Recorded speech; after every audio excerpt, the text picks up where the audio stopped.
The Raptors lose a hard-fought match in Philly in overtime. 104-101 is your final. Welcome to Raptors Tonight. I'm Randy Urban, joined by Sherman Hamilton, Jack Armstrong, and Paul Jones. Sherman, we'll start with you. That was just a crazy last few minutes of overtime. I just thought the Raptors had their chances, though. Would you agree?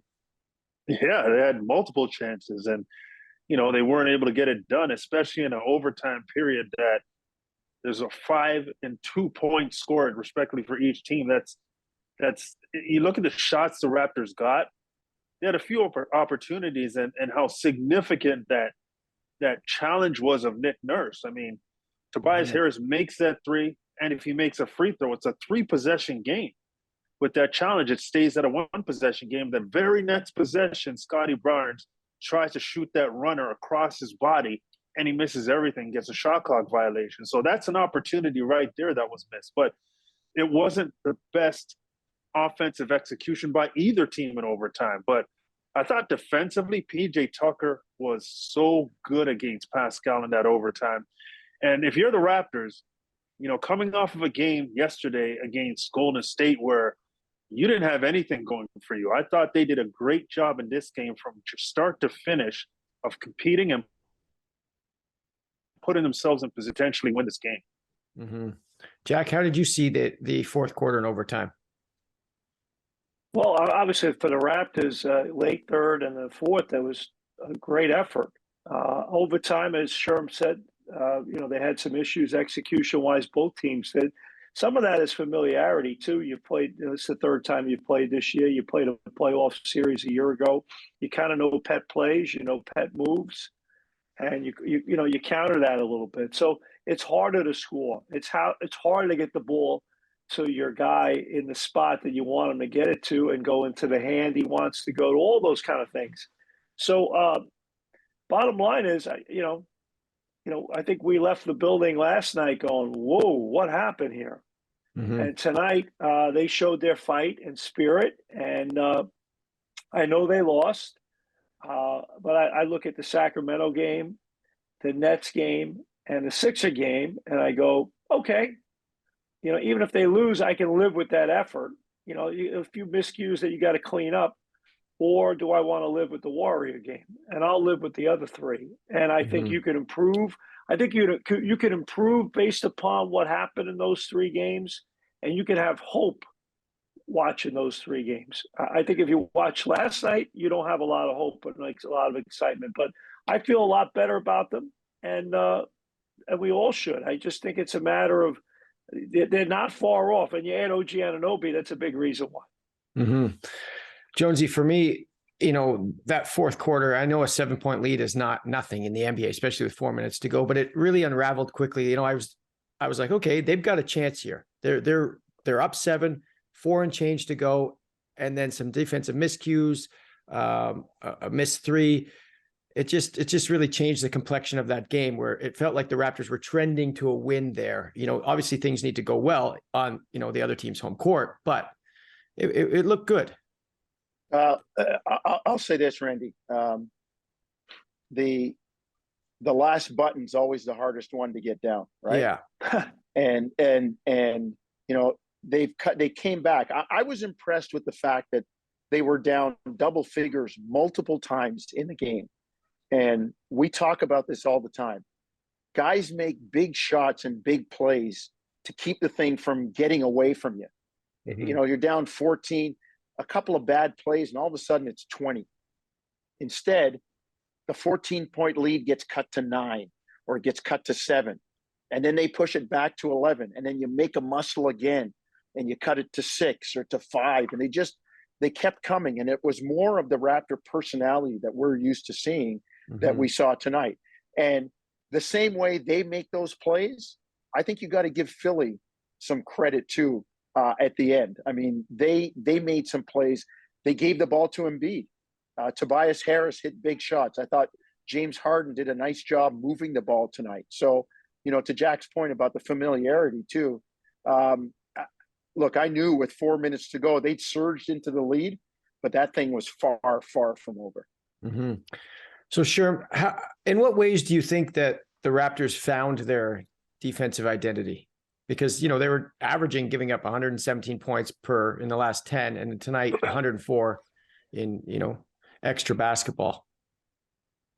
Well, a couple ways. Number one, I thought their attention to detail in terms of that first quarter was much better. They towards the end of that first quarter, they started to dig in and they got it going from a defensive perspective that led to great offense, that led to a run on the offensive end that had them control that first quarter and finally have a lead in the first quarter, which was great to see. And they did it while holding Philadelphia to 31% from the floor. And you look at Philadelphia on the stretch, 4 games prior to this one, their winning streak, they were shooting over 51% coming into this game. They were shooting over 44% from 3. The Raptors held Philadelphia to 40% from the floor. So those numbers tell you that the Raptors got after it defensively. They made it difficult for Philadelphia to score. And to me, that is the calling card of this team when they're playing good basketball. Defensively, they're getting stops. And their defense creates offense. And to me, when they're doing that, they become more of the team we're used to seeing. And that, to me, gave me more confidence in what I was seeing about this team in this game early, that they can hang around, they can make this a game. They have a chance to win this game because of that defensive intensity they have. And you look at Fred VanVleet had some wide open shots there late. He did. Just couldn't make them. And, this is a guy in his career that has made a ton of them. And, he's been scuffling of late in that regard.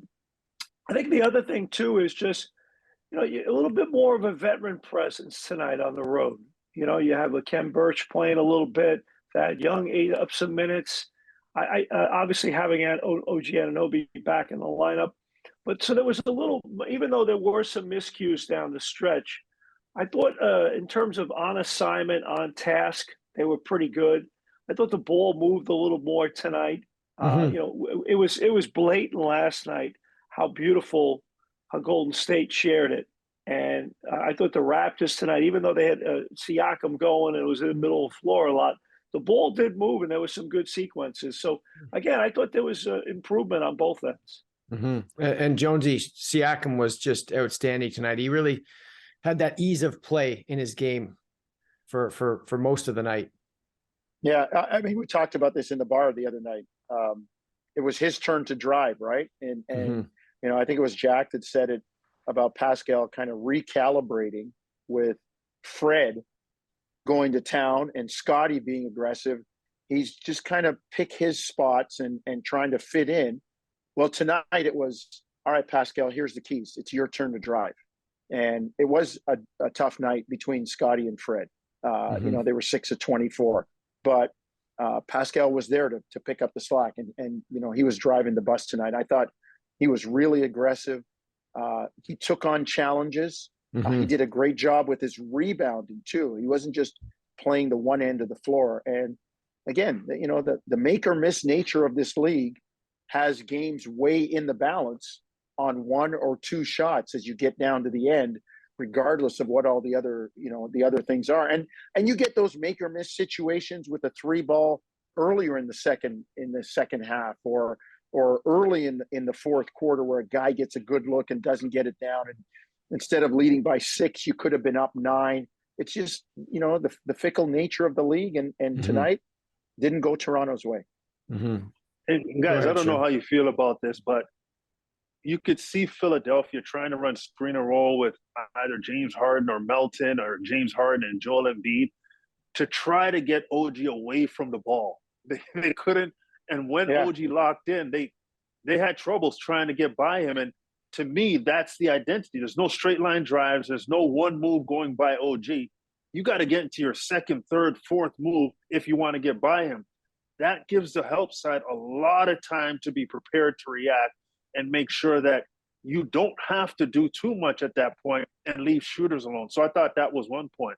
On the other side of the ball, sorry, Sherman, finish. On the other side of the ball, Pascal Siakam was great in the third quarter, did a solid job in the fourth quarter, but in overtime, PJ Tucker did a great job on Pascal. He refused to be screened. He wasn't going to switch. He fought over the screens, went under the screens, and squared up on Pascal. And Pascal struggled to get the job done. So you could see from a defensive perspective on both sides, the primary best defender on each team came to the forefront when it mattered, and they had significant impact. Mm-hmm. I just wanted to punctuate Sherm's point about OG and the difference he makes. The last shot toward the end of the before the Raptors, before Pascal scored the scoop shot to tie the game and send it to overtime, they ran a play where OG switched on to the ball handler. And there was, like, you can take your analytics and your numbers and throw them out the window. It was mano a mano, like, I am going to stop you. We need to stop, and I am going to stop you. And they threw the kitchen sink at him. Classic, contain, contest, rebound. If I'm making a highlight tape for OG Anunoby and Defensive Player of the Year at a critical juncture in the game, late in the fourth quarter, under 15 seconds to go, and he makes that play, a one-on-one stop, you can take all your numbers and leave them at the front door. Mm-hmm. That's the kind of stuff that he gives you, and that's mm-hmm. why he makes such a difference in this lineup. Yeah, there was 3 possessions where 2 of them were against Embiid, forced 2 tough shots. Like, the contest was great, and then he matches up against Harden and does the exact same thing. A really strong contest. All 3 of those were misses. He's just unbelievable out there. Jack, I want to go back quickly to Pascal and PJ Tucker. What did you make of that double technical? You know, the thing that I got from that was, I love how Pascal's response was just, okay, let's go. You know, when he had 16 in the quarter, he didn't back down from him. I know, as Sherm said, he struggled in overtime against PJ, but I love that response from him. Well, yeah, and again, he's played against PJ for a long, long time.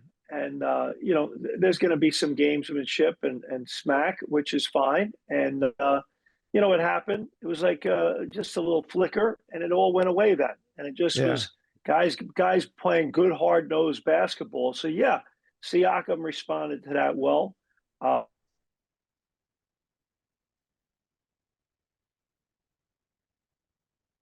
So this is a tough matchup. And Philadelphia, you know, I said this last night, these home games right before the holidays, you know, you kind of teams like home teams sometimes, these games sometimes are tougher for the home team to play than the road team to play. Mm-hmm. And Philadelphia tonight, they had a lot of moments where you're like, where are these guys? They kind of floating a little bit. And the Raptors, to their credit, took advantage of. Mm-hmm. Sherm, do you believe in Philadelphia as a contender, having watched them now a few times? No, not right now. No. I think when you bring Tyrese Maxey back and you add him in, and he has to be your second option behind Joel Embiid, and some nights he's going to be your first option, because I think the way they play right now, we got a snapshot of it in the quarter when the second unit was in.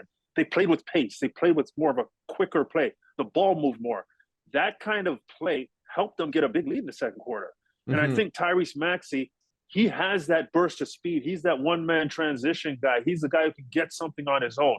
That element is significant, but you can't bury him, I feel, behind James Harden and make him the third option. He has to be the second and sometimes the first option. And if he can respond consistently, which he's shown to do, then I think Philadelphia has a chance to make some real noise.